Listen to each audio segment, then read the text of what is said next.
com a mulher, porque a mulher já tem um nível muito mais alto, né? É elevado de gordura do que o homem.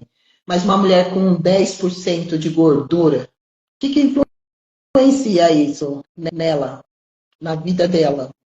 Em relação à saúde, estou falando.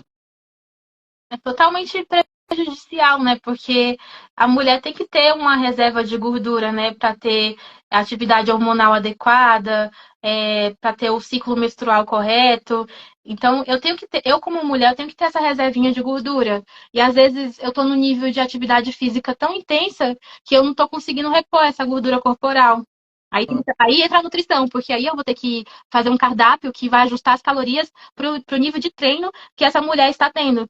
Porque, não sei se você já ouviu falar sobre a tríade da mulher atleta, Não. que entra nessa história aí, dela estar com um baixo percentual de gordura e influenciar diretamente na saúde, no humor.